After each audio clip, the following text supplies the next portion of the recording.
Coming up on Tech News Today, we go black and white to talk about SOPA and PIPA. Declan McCullagh from CNET joins us, as well as Ryan Block. And we'll also tell you why Jerry Yang really left Yahoo. All that and more coming up.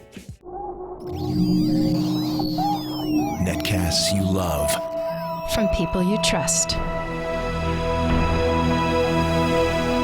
This is TWiT. Bandwidth for Tech News Today is provided by Cachefly at CACHEFLY.com.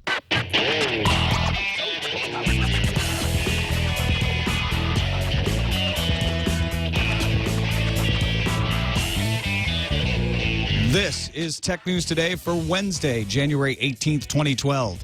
Tech News Today is brought to you by GoToMeeting. Collaborate face-to-face remotely with GoToMeeting with HD Faces. For your free 30-day trial, visit GoToMeeting.com, promo code TNT. Welcome to Tech News Today. I'm Tom Merritt. I'm Sarah Lane. I'm Iyaz, Akhtar. And I'm Jason Howell. And this is the show where we're in black and white, even in audio. What happened? Have we gone back in time? We have. It's the 1950s. I'm going to light up a cigarette now and do an ad for Chesterfield. I will have some scotch. Have a witch No, hunt, shall we? we are in black and white in honor of the SOPA PIPA protest. Essentially, we didn't want to black out because It makes I feel more like, sense for us to talk about these issues Yeah. than to go silent. Let's discuss what actually is on the table here. And joining us to help discuss that, Ryan Block from Gadget, GDGT.com. Welcome, Ryan. Hello, thanks for having me. Thank you for being willing to be here in black and white. Anytime. Anything for you guys. And to help us kind of figure out what actually is in these bills, Declan McCullagh, Chief Political Correspondent from CNETsnews.com. Well, thanks, Tom. Happy to be here. Good to have you, Declan. So let's start off with that. SOPA stands for Stop Online Piracy Act. It is currently in the House, delayed until after 1st of February, when it will go for markup again. Protect IP is in the Senate, and it is scheduled for discussion on January 24th. Declan, can you kind of walk us through what these bills do and what they don't? There's a lot of misinformation out there, a lot of exaggeration on both sides of the issue. I think it's fair to say there was exaggeration on both sides. I mean, you saw the Motion Picture Association of America probably saw this, put out a press release today saying, oh, no, it's really just kind of like a kinder, gentler, fuzzy protect the kittens bill. And you see exaggeration on the other side as well. No, this doesn't target links to sites and things like that. Actually, those are, I hate to say it, illegal under at least in some federal circuits after the decision in the 2600 case. But, okay, to actually answer your question, what does this do? What both bills have in common, as currently drafted, now they may be revised, but as currently drafted, both create a blacklist of off-limits websites that are suspected of piracy. Copyright holders and the Attorney General would come up with this list, get a judge to okay it, and then U.S. internet service providers, AT&T, Comcast, Verizon, whatever you use to have internet service at your home, would be required to obey this list. You could not get access to these largely offshore websites that are on the blacklist. And the free speech implications, there's some security implications. That's what's really pissed off enough people to make today's protests happen. Now, they've set aside, for the time being, the domain name system provisions of these laws and said, well, we need to study those because they break DNSSEC. They finally admitted that, and they want to look at that. But the ISPs still may be asked to block access, right? Well, let me just suggest one thing. It's kind of like a trust but verify approach. Maybe it's not trust and then verify. Senator Leahy is the sponsor of Protect IP. And he had a very carefully worded statement. He said, well, maybe I'll just delay the DNS blocking provisions by a year, which is wildly different from taking them out. Lamar Smith, author of SOPA in the House, came closer to removing them entirely. But again, we haven't seen legislation. I want to see the actual draft before I say this is good or bad. There's And even if all the DNS stuff were to be removed, there's a section of Protect IP, for instance, that talks about information location tools. And that's really broadly defined. It definitely includes search engines, but does it include sites like, say, news.com? We have a little search box, like many sites do, in the top right of our site, where you can look for previous news.com articles at CNET. And are we an information location tool? Is Twitter? And all these sites would be subjected to the same kinds of limits and restrictions. So it's. I want more clarity. I want to see actual language. And in addition to the site blocking and, as you mentioned, the search implications, there's also provisions in there that say we would go after blocking payments, so that Visa, MasterCard, PayPal could be required to cut off funding sources for these sites, correct? Right. There's some suggestion. I'd like to again look into this a bit more. I want more. I guess I want more people to pay attention to that section. There's some suggestion that it might immunize credit card companies. There was from having to comply with this. Instead, it would go after, basically, it's an anti-PayPal section. So in addition to the DNS blocking, in addition to, you have a few sections of SOPA that are of concern. One of those deals with delisting sites from search engines. That's the anti-Google provision. Google will, at the request of copyright holders, remove individual web pages, but they generally don't remove entire domains. And that's what the supporters of the bill want. They want that power. Then there's also the payment provisions and the ad network provisions. Am I now, if I, as I have been before, am incorrectly accused of copyright infringement, how do I defend myself? I mean, can an organization go in and just because maybe they can make a case that in good faith they think that I'm dedicated to copyright infringement and take me down, but I'm not. How do I defend myself against these sort of things under these bills? It's a fair question. You may remember the Digital Millennium Copyright Act. It's not exactly everyone's favorite law, but for all of its flaws, it did have that section in the notice and takedown portions that say, if you are accused of copyright infringement and it's done falsely, I mean, you have to actually be the copyright holder. You have to do it under penalty of perjury. There are some checks and balances in this that are absent from SOPA and Protect IP. You don't have to be the copyright holder. There's no, I'm doing this with under penalty of perjury. How about putting up a bond? You want to do a takedown? You want to do a blocking? Put up $1 million bond, maybe just even a $100,000 bond, something like that. So if you're making stuff up and a site goes offline, this happened, then there's some consequences. This happened last month with the Jazz. It's a rap music site based in New York, a blog basically. And the Department of Homeland Security said, you're committing copyright infringement. This web's domain was yanked for a year. It was taken offline by Homeland Security, and then they said, oh, whoops, so maybe you're not really committing copyright infringement because the actual music or the record labels were giving you pre-release music and hoping you'll distribute it. So the abuses have happened already. And that's under the current law, which covers domestic sites. Roja Directa, for instance, .com, even though it's Spanish and has been declared legal in Spain, is still blocked in the U.S., because, and they had their domain name taken away, because they had registered in the U.S.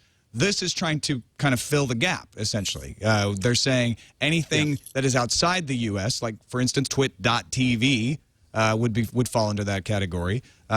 Anything else is what SOPA and Protect IP are after, correct? Yeah, sorry, you got a .tv domain name. You and the other Tuvalu hosted websites are ones using their domain. Yeah, you're going down. Sorry, but more seriously, right now the U.S. government, the Department of Homeland Security, can go and take action against sites that use .org, .com, etc., where the registry is based in the U.S. and VeriSign's registry for .com, for instance, and. What happens if it's a .fr site? What happens if it's a .uk site? Or how about a .tv site? What are they going to do? Well, right now, if the registry for .tv is offshore, the government can't do much, and so that's why you have SOPA and Protect IP as a way to just stop Americans from going to allegedly pirate websites. And again, if I want to defend myself, my site's already been taken off. I have to go and seek a counter injunction. There's no due process, and there is prior restraint. there's limited due process. You could go into court and try to argue your case.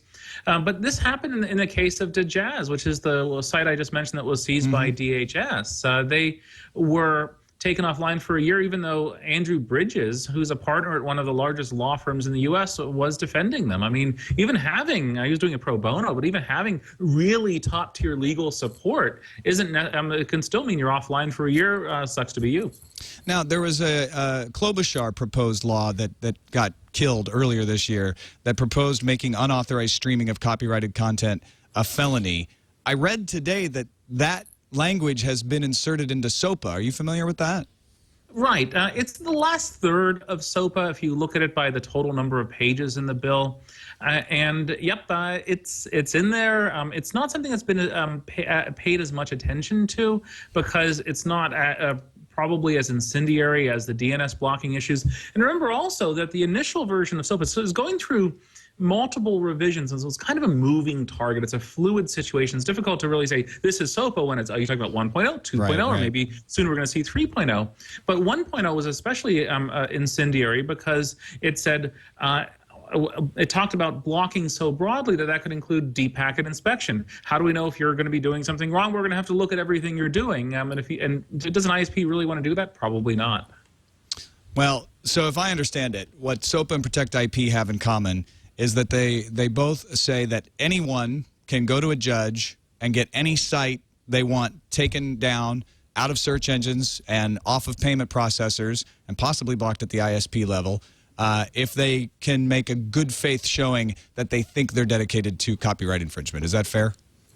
As long as I'm hedging a little here, because there are two sections of the bill that are worth looking at. The first is the most powerful section, if you will, and that's what allows the Department of Justice to seek these blacklist orders that would prevent even DNS providers from providing connectivity to it. And maybe that portion will be taken out, but we haven't seen the language. I actually want to make sure about that before I say it will be.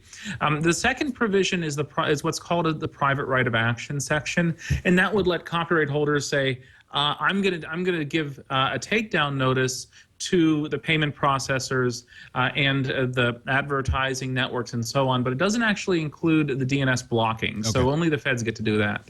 Ah, well, good. At least we've put some kind of limits, reasonable limits in there.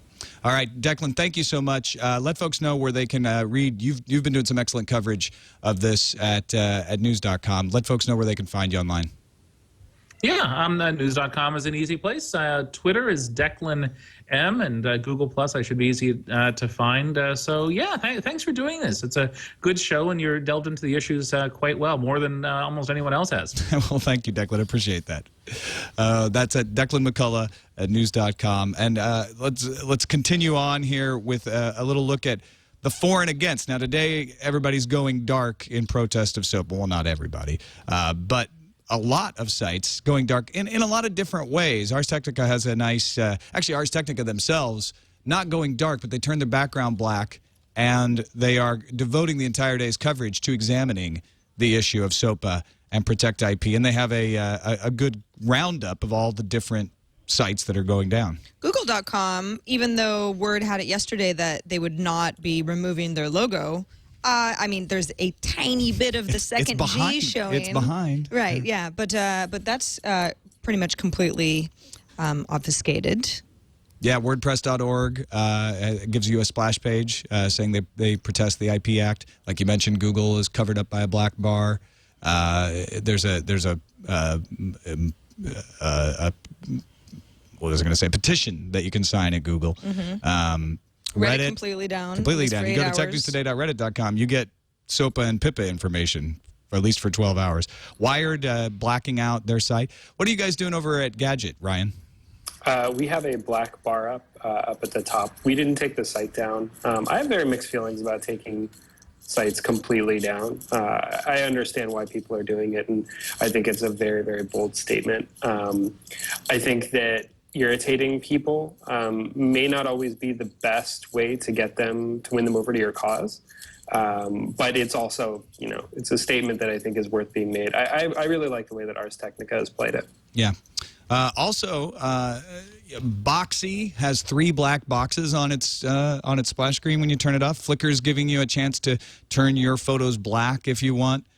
There's a video game company that has pulled out of E3 and said, we are not going to go to E3 because the Entertainment Software Association supports SOPA. We're going to take the $50,000 we would have spent on the booth and start the League for Gamers, a grassroots group for gathering gamers, developer, and industry supporters to stand against legislation that's detrimental to the games industry. That's Red 5 Studios that's doing that. Back to the whole Google Doodle, I guess that big censored bar on there. I just wonder how many people are clicking it and wondering, hey, what's going on with this? And if they probably could have lured more people to clicking that thing if they went back to the Pac-Man thing they had for a while ago. Because, I mean, you look at it and you're like, oh, that's a little weird. And you can still type into the search bar. But sometimes I think they might want to maybe suckered people into clicking something more fun. We had a representative of the EFF on TWiT earlier today who said that 29 Congress people have switched to opposing SOPA over the course of the day. Now, were they all pro or were they no vote? I think some of them were on the fence. My congressperson, Lynn Woolsey, is not yes or no. So some of them may have just kind of finally picked a decision, but some of them have switched. Representative Ben Quayle, no longer a co-sponsor of the bill. Representative Lee Terry, planning to remove his name from the co-sponsor list, according to Politico. Representative Justin Amash has actually joined the protest movement. He changed his Facebook profile picture and added a note to his Facebook page. Senator Orrin Hatch, a big proponent of this bill early on, has said it is simply not ready for prime time and they need to rewrite it. Senator Marco Rubio, formerly a co-sponsor, called for new legislation that addresses internet piracy while protecting free and open access to the internet. Representative Anna Eshoo from Palo Alto turned her House website black. Of course, she's Silicon Valley, so that's playing right to her constituency. And Senator Roy Blunt, another co-sponsor, withdrew support on Facebook. House Speaker John Boehner has now told reporters the piracy legislation wasn't set to come up for a vote anytime soon because it's pretty clear to many of us, he said, that there's a lack of consensus. So, one thing I wanted to actually ask Declan about before he had a chance to take off was, he was very even-handed, I think, even maybe generous to SOPA and PIPA and some of these other bills. My big question is, does the internet really need any further legislation at this point? I mean, is there anything required?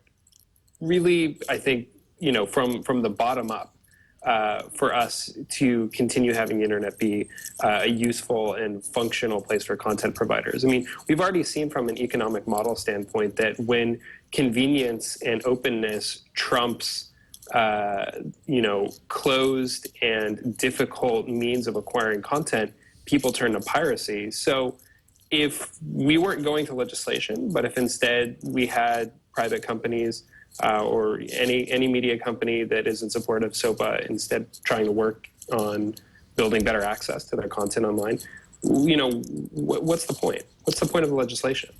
Well, President and CEO of the Motion Picture Association of America, former Senator Chris Dodd, thinks you're a terrorist, Ryan. Well, he might have a point. He says he has essentially been doing the media tours today, saying that these protests are pranks. And you're furthering corporate interests by parroting that line, and we need to stop the thieves. That's their answer to you, is that we need this legislation because it's dire. Lamar Smith, co-sponsor of SOPA in the House, says it's easy to engage in fear-mongering and it's easy to raise straw men and red herrings, but if they read the bill, they will be reassured. Just read the bill, Ryan. Well, I mean, that's of course the argument that they're going to make, because that's the whole reason that SOPA came up in general, right? It's to protect the intellectual property of people. So, if there's a movie, I made the movie, the movie's going to hit theaters, I want to make as much money as possible, and now you're hosting the movie overseas, then I say, well, that's not right. Tom shouldn't be able to do that. So what's my solution here? Well, this bill, on its surface, is supposed to help me, the person who worked hard on something, who wants to be able to make money off of it and it not be stolen. The problem is this doesn't keep you from stealing anything. It only breaks the bridge between the two of us. Yeah. Well, that and all this read the bill stuff. I mean, there's been a lot of discussion of, oh, you should be looking at the intention of the bill. I mean, the idea of protecting rights, I understand that. And, you know, if you worked very hard, you made a movie, okay, you have some rights to that. But this law doesn't really seem to fit exactly what they want to do, because it's if you read the actual words in there and you see the breakdowns, you see how vague it is. That's where everyone's so freaked out about. It wasn't that, oh, your intentions are problematic. It's the implementation that scared so many of us. Jonathan Lamy of the RIAA took a low road on Twitter, said, after Wikipedia blackout, somewhere a student today is doing original research and getting his or her facts straight. Perish the thought. Pretty much just showing the RIAA to be obnoxious. The guy has a point. Maybe he does, but he has deleted that tweet since. Wall Street Journal came out in favor of SOPA, saying it's necessary, we need it. Of course, Wall Street Journal owned by Rupert Murdoch. This is one of their op-ed pages. Not a huge surprise that they would take that position in the opinions section, the op-ed, the editorial section of their paper. But you know what? Brian brings up a really good question, which is why do we need this legislation at all? I want to get to that in a second. First, I want to thank our sponsor, GoToMeeting. Being able to attach a face to a name is important. You want to create a movement. You want to gather some people together. Start organizing. You need to see them. But what if they're all over the world? I mean, this affects everyone in the world. That's why we use GoToMeeting HD Faces so that you can actually look people right in the eye using Citrix. With GoToMeeting by Citrix, it just takes a click and a webcam to collaborate in a group. You can see your attendants eye to eye while collaborating on documents in real time. You'll feel instantly connected even if you're thousands of miles apart. Plus, GoToMeeting is easy to set up and simple to use. We've always said that. It takes just a click. We use it for our meetings here at TWiT, and it's great. Clear HD video. You get to see the people you're talking to. Start hosting your own face-to-face online meetings today with GoToMeeting. Make them more productive. Try it free for 30 days. No need to take my word for it. Just give it a shot. Go to GoToMeeting.com, GoToMeeting. Click the Try It Free button and use the promo code TNT. You can try it free for 30 days. GoToMeeting from Citrix. We really thank them for their support of Tech News Today. So go out and give it a try. No cost to you. All right. Is there a reason for SOPA and PIPA? I mean, Ryan, that was the question you said you wanted to pose to Declan. I'm going to pose it back to you. Do you think it's necessary? The argument from the MPA and the RIAA is we're losing money, we're losing jobs if we don't stop the pirates. Do you think that washes? I mean, I would start by saying I'm not satisfied with anyone who was in support of SOPA or PIPA and now says the legislation is not ready, we're going to, keep revising and come back. That to me is not a victory. Victory is the internet is a free and open medium for everyone to use, to share collectively, and the government, the U.S. government specifically, should not be involved in regulating heavy portions of the internet. So anybody whose MO right now is some kind of regulation of the internet, specifically around content, I would question their motives outright. I'm not satisfied with that. But as to the question of, whether we need it, I don't know that we do. I see the issues, and obviously they're really big, but we have so far a system that works fairly well. I remember being, very skeptical of the DMCA, but as it's turned out, the model is not completely terrible. It's not horribly broken. What about you, Iyaz? What's your take on that? Well, I keep thinking about the whole issue with piracy, and I think one of the things that gets misconstrued is that people are thinking, okay, look, when people steal things, a digital thing, it can be recopied infinitely. It's not the same kind of thing where if you take, I don't know, my phone or my chair or something like that. But one of the things that people are stealing, I know this is going to sound like a pro-business kind of thing, but it's the right to distribute. Now, these guys are working very hard to make some kind of content, whether you like it or not. They are working and they want to have the right to distribute because that gets them money, right? Because when you see the official distributor of a movie or the DVD partners or the video streaming services, that distribution partner is paying for that right. And if you don't have that right in the first place, you can't sell it. So you lose a revenue stream that way.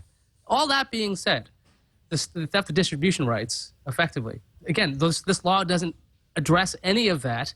It's so limited in what it actually is supposedly solving.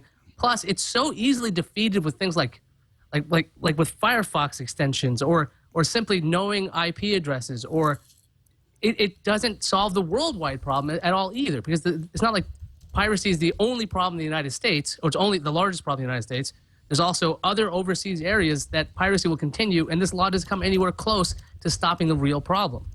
Yeah, the problem with the law is that it's implied that if we break the bridge between my movie and you illegally hosting it, and nobody can access it, then you'll say, all right, I give up. I'll go back to being a good citizen again. And that's just not the way it works. I mean, come on, we know the internet better than that. People will find other avenues, and it'll be a losing battle. And what ends up happening is an ISP, a search engine, an ad host. Imagine being inundated with all of these imagine copyright holders requests coming to you. I mean, I don't know. It would depend on the company, but somebody like Google, I mean, you'd have to have a whole department taking care of this. See, it creates jobs. Well, yeah, okay. Well, I think in many cases for companies, it's going to create people saying, just take it down because we don't have time to investigate it's gonna have a chilling each effect. and every case. Yeah, exactly. And you're indemnified against that. Somebody can't say you inaccurately took me down, even though I'm not a pirate site. And the Protect IP and SOPA laws indemnify you, giving you a little bit of legal protection, saying you can't be sued for that. I think my biggest problem is I don't know why we need these bills, especially why we need to prioritize them to ramrod them through Congress as fast as we are. The idea of copyright law is to protect creativity. We have copyright laws. We have punishments for violating copyright.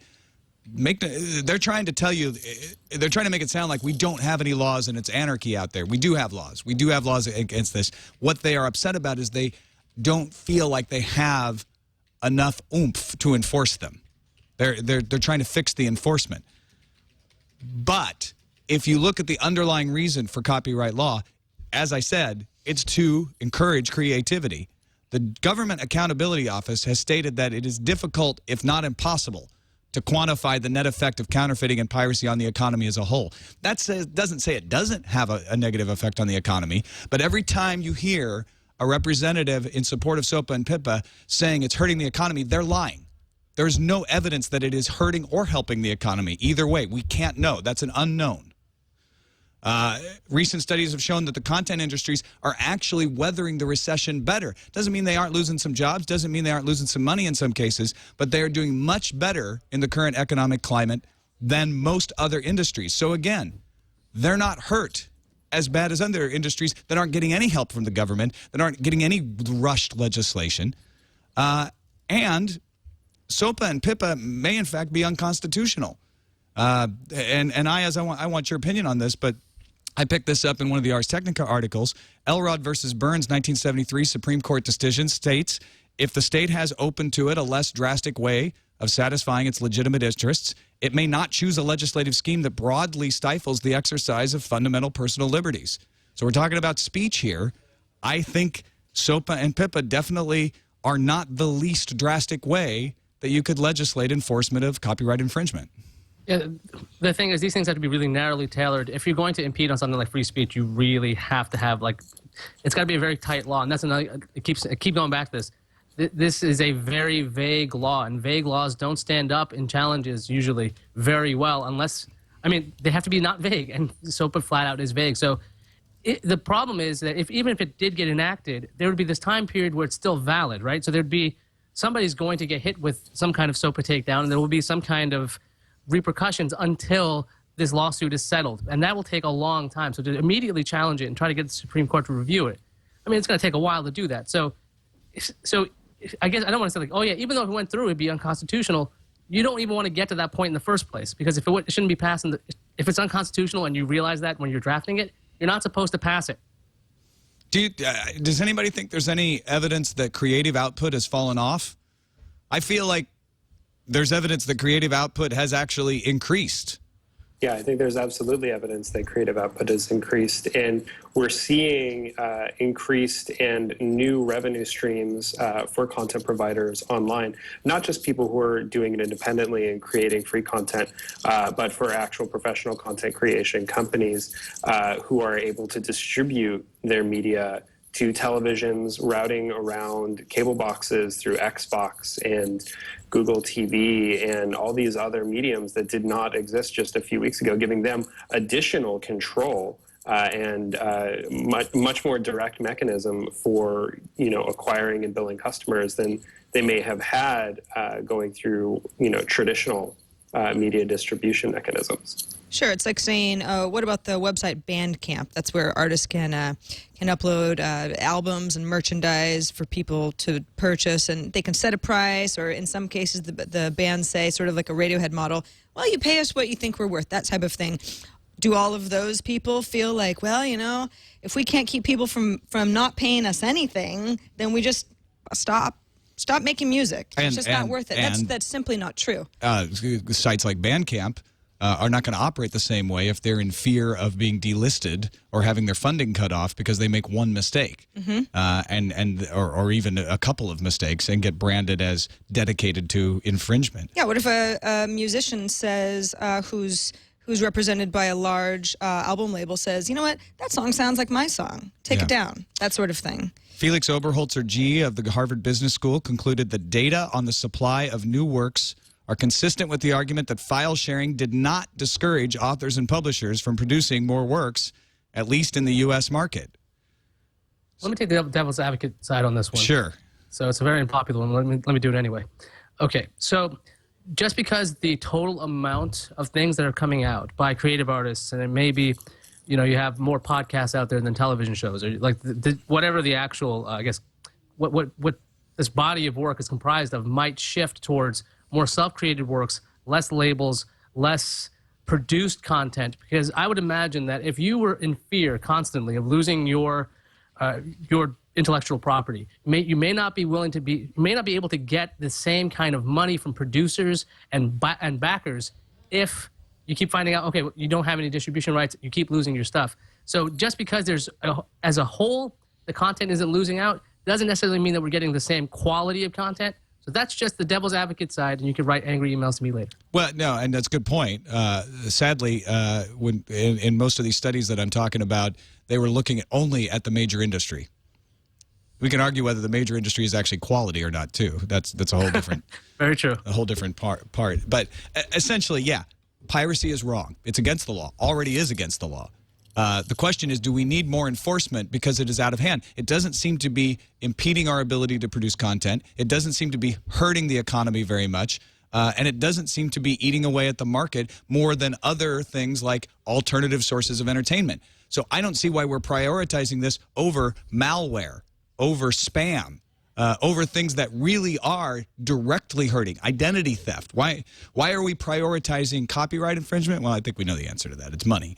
Ryan, I know we need to let you go. Any last thoughts before we say goodbye? Well, I find it very strange that this whole thing is, this is legislation that's been proposed, almost under gunpoint.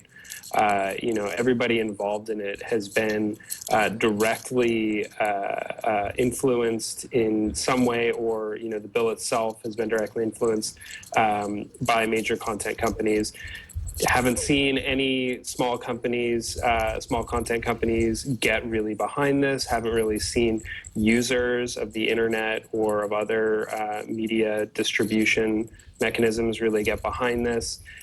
This is clearly not aimed at enforcement of terrorist websites or things along those lines. It's this is not coming along with the seal of approval from the CIA and other government organizations that are actually doing online counterterrorism. So why? I would encourage people to really ask themselves why. Ask where the harm is. I agree. Absolutely. And to get in touch with their congresspeople. Yeah. All right. Thank you, Ryan. Ryan Block, Gadget, GDGT.com. Anything else you want to let folks know before we let you go? No, come by and find our link to the anti-SOPA stuff. Not that you're going to have a problem finding it anywhere else on the internet today. Yeah, right. That's true. Thanks again, Ryan. Thanks, Ryan. Thanks for taking Ryan. the time and joining us. I want to get one more example in here before we move on to what Ryan just mentioned, which is what you can do if you have an opinion pro or against SOPA and PIPA. Julian Sanchez from the Cato Institute wrote this on Ars Technica today. We're all against shoplifting, right? Anyone in favor of shoplifting on our? No, I'm not in favor of Not in favor. shoplifting. Shoplifting's a anymore, crime. no. Sure. Shoplifting happens, and just like piracy, maybe we should step up enforcement. It's still happening. I mean, we have laws on the books, but obviously they're not effective because shoplifting is still happening, right? You should break my leg so that I can't go into the store and shoplift. Julian Sanchez says, suppose the CEO of Walmart came to Congress demanding a $50 million program to deploy FBI agents to frisk suspicious-looking teens in towns near Walmarts. A lawmaker might, without for one instant doubting that shoplifting is a bad thing, question whether this is really the optimal use of federal law enforcement resources. And that's the thing here. We're not saying piracy doesn't happen. A lot of people are saying, yeah, but how do we stop it? I'm suggesting maybe it doesn't have such an effect that we need to crush it with laws that infringe our liberties, with laws that overreach. Let's start with the first question of what harm is it doing before we try to remedy it. And if we can't see the harm, if the harm is lies, then maybe we don't need to do anything yet. Maybe we should hold off and see what the harm actually is and then address that harm. But we haven't seen the harm yet. Well, people who agree with the SOPA movement would say the harm is that there are a finite number of people in the world that could potentially buy something, right? So shoplifting, piracy, whatever you want to call it, it's all the same idea of that person then not adding to the pot of whatever this thing, this either tangible item or digital item would be sold for. So that's a theoretical. You're not showing the actual harm there. You're saying that could be harm. right. It's potential harm. Because there also could be that people are pirating things and either never would have spent money or are spending more money. And we've talked about both of those things on the show. I mean, that's true that in many ways pirated music has contributed to more sales of music. Yeah, so, and I'm not saying it is, and I'm not saying let's just legalize piracy, but I'm saying let's tailor our enforcement to what is actually happening and not based on imaginary numbers that somebody makes up because they want to have the playing field favor them. I don't think that's fair. I'm sure that stableries and people who groom horses would have loved laws against cars to be passed because it threatened their livelihood. And cars are dangerous. They kill people. This doesn't even kill people. But you have to allow the world to progress. So what you can do about SOPA, well, there's lots of places you can go. Wondermark.com, actually, Comic has a great listing. Wikipedia today, if you go to Wikipedia and then click on English, you'll get the JavaScript blackout, and you put in your zip code. It'll tell you who your representatives are, give you their contact information. You can write them, call them, or email them. Writing a letter or calling them is generally prioritized when they decide how their constituency is reacting, just because it takes you a little more effort.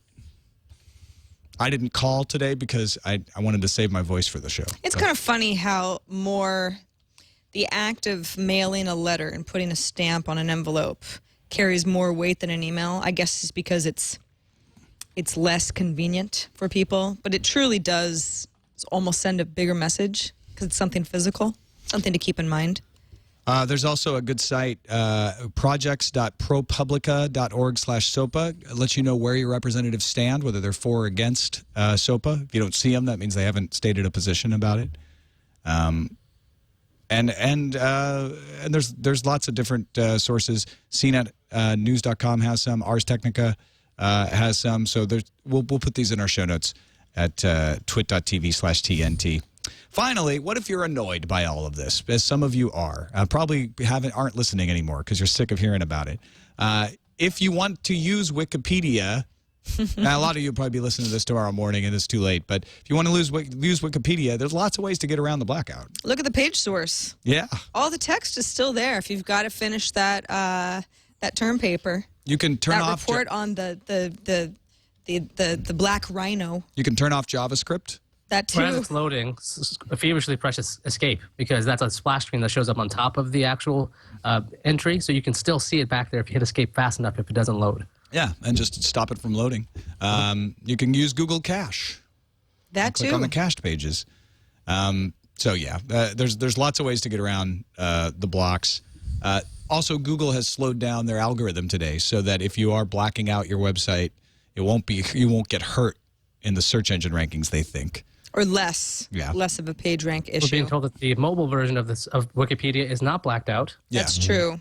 so you can always go there. There's lots of ways. Although if you read some of the WTF Wikipedia entries in real time on Twitter, which is it's good for a laugh or some tears depending on how you feel about the state of education. Many of them perhaps should not be allowed to read Wikipedia in any case. All right. There is non-SOPA news. No. What? Seriously. Stop. And we've got it for you in the News Fuse.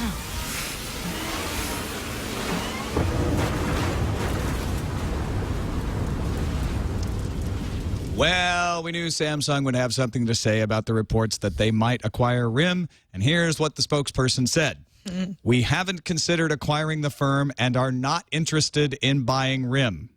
Samsung's always good for these flat out, really, you can't weasel through them denials. Now, that does not necessarily foreclose the possibility that Samsung could license some RIM technologies, but you got to give it to Samsung for being straight shooters. All Things D is reporting that Jerry Yang's departure from Yahoo was indeed his own decision. He was not pushed out. According to Kara Swisher's sources, Yang had enough and realized the company had enough of him. Apparently, Yahoo's executives were given a few minutes' notice on Yang's decision to leave the company he co-founded. And it's amazing that it was kept quiet so long. In a 6-2 ruling, the Supreme Court of the United States ruled that Congress may take public domain works and give them copyright protection once again. Now, this is a very narrow case, so listen carefully. In this particular case, the works were still copyrighted overseas. The legislation being examined was enacted in 1994 to make the U.S. comply with the Berne Convention, which is an international copyright treaty. The court's opinion, penned by Justice Ginsburg, made it clear that the case should not be used by Congress to create perpetual copyrights and tried to limit its application to the terms of the treaty. So don't Justices Breyer and Alito? Alito, probably. Alito, sorry. Two opposite ends of the scale politically joined in the dissent on that. I thought that was interesting. Comments by Dish President and CEO Joe Clayton to Bloomberg West are fueling speculation that AT&T could acquire the satellite company. The comments include, "We could be acquired or be the acquirer, and the company is, quote, open to all options." Sounds like they're flirting. Bloomberg then reported that AT&T is under enough pressure to obtain spectrum that it may, quote, pay the highest premium in more than a decade to secure Dish. Hey, what if Dish bought T-Mobile and then AT&T bought Dish? That's never going to happen. No. Nielsen looked at which smartphones were purchased in the U.S. over the last 3 months of 2011 and found the amount of people choosing iPhones over Android increased. In October, only 25.1% said they'd pick an iPhone, but by December, 44.5% said they did. Back in October, 61.6% went with Android, but that dipped to 46.9% by October. Overall, for the fourth quarter, Android still makes up 46.3% of the market, with iOS at number 2 at 30%. I just got to say real quick, black and white doesn't do the chart justice. It really hard to read. We trust you. T-Mobile is teaming with Walmart on a new family mobile plan with unlimited talk, text, and web without a contract. The pricing plan started at $45 per month for the first line and $185 for a family of 5. If you sign up before March 16th, you're subject to a 5 gigabyte shared data cap. After that gigabyte cap is over, you're throttled. If you sign up after the 16th, by the way, the data cap is a paltry 250 megabytes. Speeds are also limited to 3G. LightSquared issued a strongly worded statement today calling test results of its proposed network rigged by manufacturers of GPS receivers and government end users to produce bogus results. LightSquared asked the FCC and the NTIA to start another set of tests to ensure objectivity and transparency because they believe the previous tests were shrouded in secrecy and the testing standards did not reflect reality. It's looking bad for Light Squared, I gotta say. Reuters is reporting the European Union will decide whether to file a formal complaint against Google by the end of March. At issue is whether Google abused its position in the search engine market. The investigation began in November 2010 after several companies, including Microsoft, complained to regulators. Hey, Alienware just introduced a new gaming machine. No, that's not news, but the form factor is, from the pictures, the Alienware X51 doesn't really look that much bigger than an Xbox 360, maybe even smaller. The PC is positioned as an entry-level gaming rig with the base price of $700, which comes with a dual-core i3 at 3.3 gigahertz, a GeForce GT 545, and 4 gigabytes of RAM. Let's move on to the randomizer. Randomizer. What's going to come out? Is it SOPA? Is it PIPA? No, it's Young Love. Sharing everything, including passwords. Yay. What? Yeah. No. Apparently, Why would you this do is that? now the custom. If you really want to show your love for someone, you give them the password to your email, Facebook, and other accounts. What? No. Okay. Hold on. Hold everything. So that means that if, like, you're a really good boyfriend, then you have nothing to hide. So if you really love me, then I can see everything that you see in your private account. Exactly. So that's the idea behind Trust. it. You're showing trust. That idea. Well, That exactly. idea. Yeah, exactly. Because, okay, you can change your password, but then so can they because they have your password. But even if you really trust that person, all that does is make your password that much less protected. Because then there's another person who might be looking over somebody's shoulder or another way that, a place that it's written down in a drawer don't you somewhere. Trust me? Well, even if I tell trust you, anyone. I don't necessarily trust your mom, who could be I won't rifling tell through your my things. mom. I won't write it down. I think there are that many moms going. Well, there are probably a lot of moms actually going it through password-protected sites, trying to find out what's going on. But this is a terrible idea. But I don't know how you can tell a teenager that. Well, exactly. Telling them it's a terrible idea just makes it more attractive. Yeah. Like, ooh, risky. I like it. Let's share passwords. Let's totally share passwords because it's forbidden. Iyaz, you're laughing. I'm laughing. Have you because done this before? No, I've never done this before. I don't like sharing my passwords with anybody, let alone somebody who can check what I'm writing. What if I'm planning a surprise? I plan surprises all the time. Where's my surprise? Yeah. When have you ever thrown us a surprise party? Oh. I really Well, I'll tell you was. what, I'll share my password with you, and you'll be able to see my Google Calendar when the surprise is going to happen. Yeah. Jeez. Yeah, it's bad idea. Bad idea. Teens, share your passwords. Making bad decisions in the modern world. No, see, I'm using reverse psychology. Oh, Share your passwords. share them. Responsible thing to do is to share your password. Yeah, it's good for you. Right. If two people really Your love each parents other, want you to. they'll share their passwords responsibly. Let's move on to the calendar.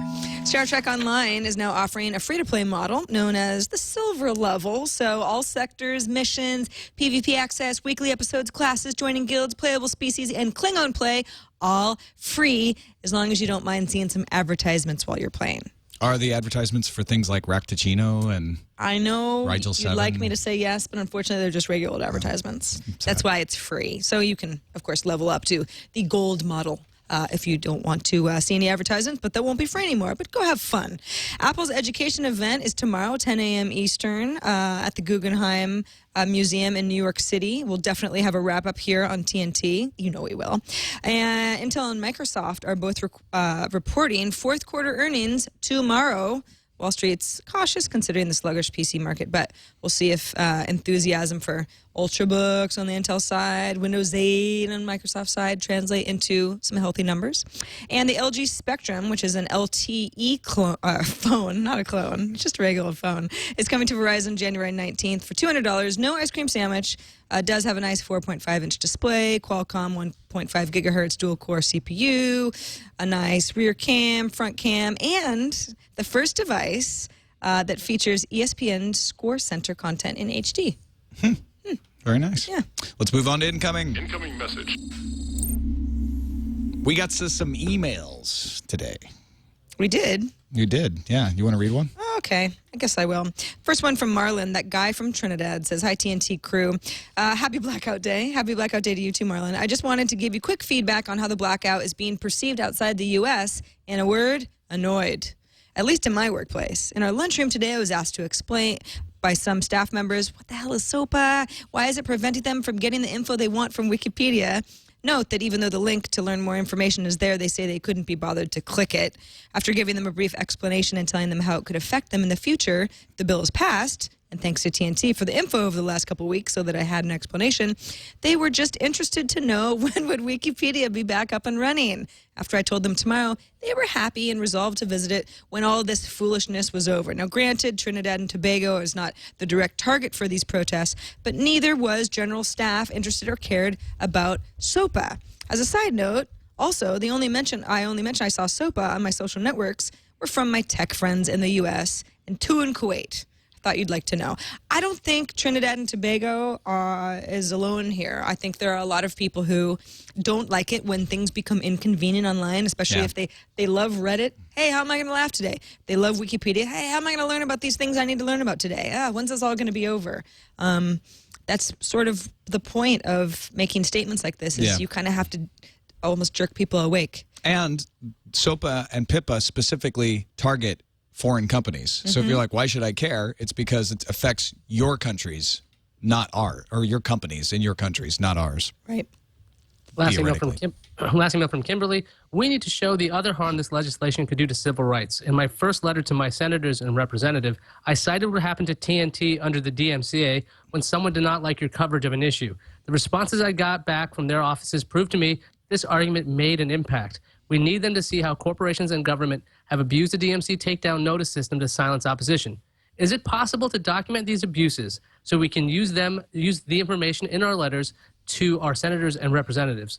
I seem to remember you all reporting on media companies that trolled for even mentions of their properties and sent out abusive takedowns.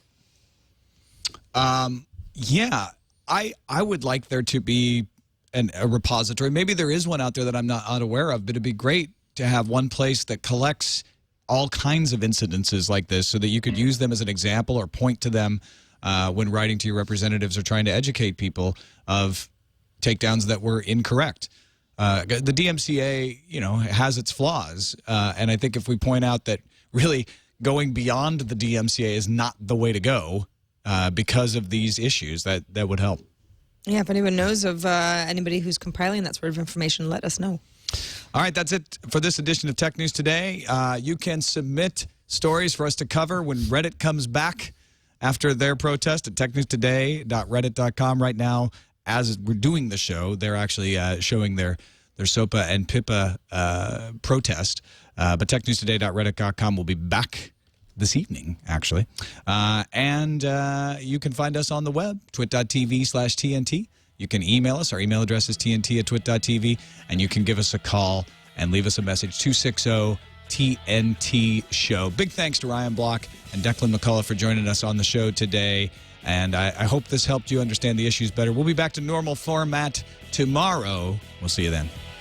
Long, long time ago, on the world's largest network of interconnected computers, those lolcats used to make me laugh. And I knew I could make a joke and not be sued by nasty folk on the RIAA's behalf.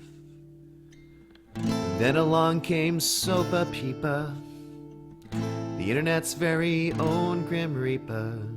Users could not edit Ars Technica and Reddit, Tumblr, Gawker, Hacker News, and Something Awful sang the blues, and every login was refused the day the lolcats died. Why are laws a thing you can buy? They got paid off, should be laid off, re-election denied. Our web means more than lawyers, lobbies, and lies.